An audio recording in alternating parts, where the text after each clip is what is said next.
Welcome to Aruba, the Caribbean's island hotspot. For good reason. In this video, we cover our usual port basics, and then we rented a car to explore. Lots to unpack with this experience, from the technical details to all the beaches we managed to cover, plus surprises that really took us off guard, in a great way. Let's explore. I'm Troy, and this is the Port Lowdown. Aruba is an island country within the Kingdom of the Netherlands in the South Caribbean Sea, only 18 miles north of Venezuela. It's grouped with neighboring Curaçao and Bonaire as part of the ABC Islands. Aruba in particular has a tourist boom, with numerous resorts and amenities, as well as beach activities along its shores. Outside of its many beaches, the island also sports diverse sites, like the Arashi National Park, Casabari Rocks, caves, some with baths, and ATV-only coastal attractions, something for everybody. You dock at the capital of Oranjestad, where the docks are capable of 5 ships at once. Unlike a lot of other Caribbean docks, we didn't have to walk long to the terminal. This very nice terminal is air-conditioned and not too big.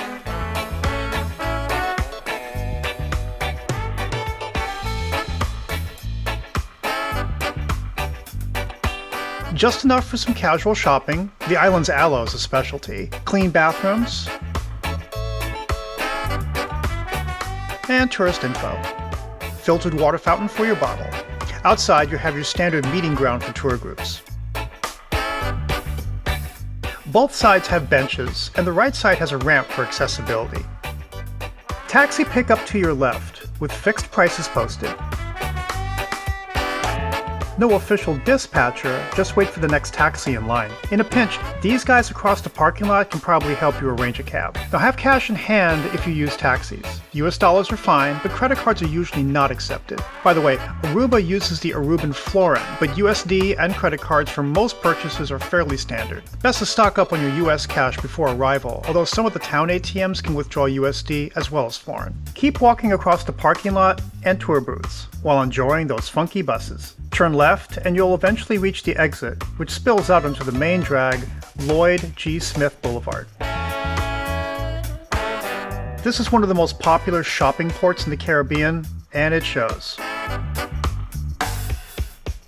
Casinos and high-end malls as well. The Dutch flavor is everywhere too. Top quality sidewalks and roads as well, on par with anything in North America. A few museums are also within walking distance: National Archaeological Museum Aruba and Museo Historico Aruba. There's also an aforementioned ATM, and places to rent bikes via Green Bike and e-bikes. Most noteworthy for the true independent is the local bus depot, located only a few blocks away from the port.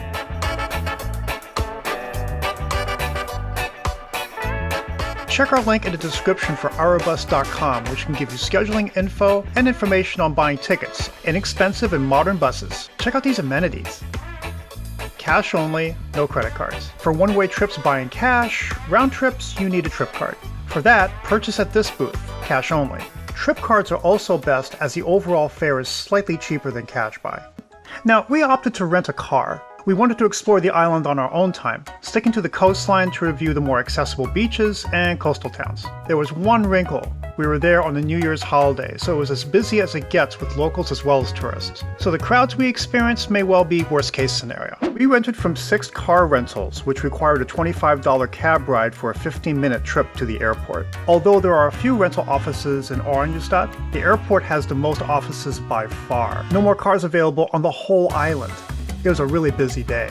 If your car rental office isn't directly at the airport, outside offices will have shuttles to whisk you there. In hindsight, we should have checked the office location and just had the cab driver take us there. These offices will not be directly on airport grounds. We paid $128.88 USD for a full day. Prices are competitive, but demand is high, so book as early as possible, of course. We added the additional insurance coverage, about $20, which is standard with us when we rent from a foreign country. We didn't get the fanciest car. It handled well enough, but there was no GPS screen or place for the phone. So it was on me to navigate from my knee. Have a sidekick navigator. It'll save you a lot of headache. You drive on the right, just like the States. Roads are in excellent condition for the most part, especially on the more developed northwest end. The roundabouts have curbs in the lanes to separate inner from outer, which takes a little getting used to. you go in the inner lane and then you go around, right? That's the idea? I believe so. Okay. So then, oh, I see. The barrier is there. You go inside here. Yeah. Okay. Right, and then you stay inside as you go around. How do you do this? Okay, keep turning left. Yeah, there you go. Alright, and then you keep going. Yep, there you go. Perfect. Other than that, pretty decent driving experience. So we sampled some beaches and towns, which we'll cover with some basic info in mind. First up north from Oranjestad to Eagle Beach, about 10 minutes north. The whole of the northwest end is very heavy resort territory. So the pictures of this place as an isolated oasis with those wind-bent trees are kinda not real. Instead, you get a super wide beach area.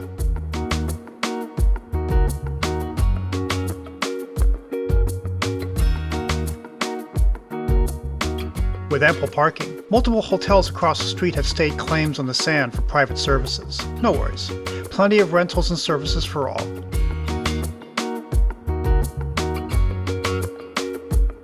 Plus, the beach is so big it can absorb the crowds fairly well. This makes Eagle Beach one of the most popular on the island. From here, it's another 15 to 20 minutes to Arashi Beach, another mainstay tourist beach. Here it's smaller. Smaller beach, smaller parking lot, more cramped.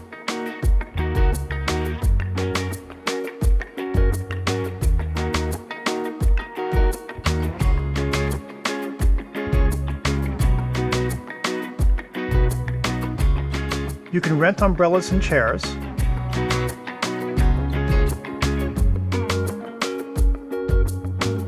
But these palapa thatched umbrella areas are free throughout the island when you can snag one. There's also a restaurant and equipment rental. This beach is also closest to the California Lighthouse, with some killer views of the area. Now, we needed a break from all the heavy commercialism here, so we made a beeline south. Past the airport, the vibe mellows. More local, a bit rougher, a bit more quiet. Perfect for us. Here you'll find little pocket beaches where you can find a more peaceful vibe. Mangel Halto, for example, is about a 35-minute drive south from Arashi.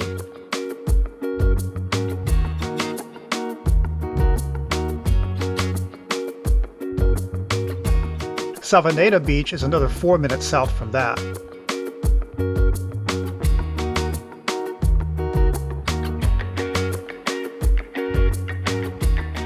Parking is available for both, and beach access is easy.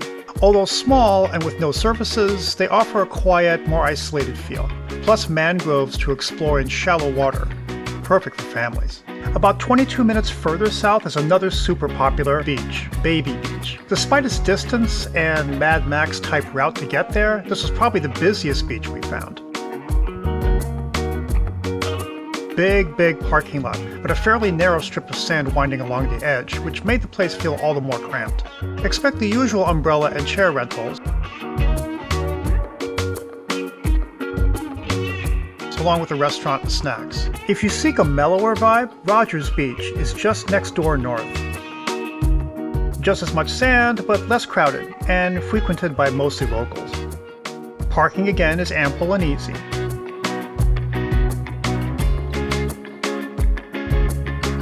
Cool fishing pier too, as well as clear water. If you don't mind the view of the old refinery in the background, you got it made. Both of these beaches are officially situated in St. Nicholas Town, where the refinery held the island's economy before tourism took hold. Make your way to the downtown area, where you'll find a recommended museum of industry, which details the town's industrial past, and the charming streets facing stores and cafes. But this area is super special for having some of the highest concentrations of street art anywhere. This street art map from the Visitors Center gives you an idea of just how much art there is. I'm a big street art fan, and my head was spinning here. Overwhelming is a good adjective for this. This one is along the police station, where you can surrender your firearm while admiring the mural. Serious talent was brought to bear here. If you can make it to this side of the island, St. Nicholas is a must-see. From here, it's about a 25-minute drive back to the airport rental office. There's a nearby gas station, so filling up isn't a problem, although gas will be pricey. The clerk at the office was nice enough to drop us back at the port entrance in the same car and avoid the cab fee. Overall, we enjoy our jaunts with a rental car. In St. Martin, we also rented and scoped out beaches and choice locations. Check that video out here. And as always, we really look forward to your questions and comments. Keep them coming.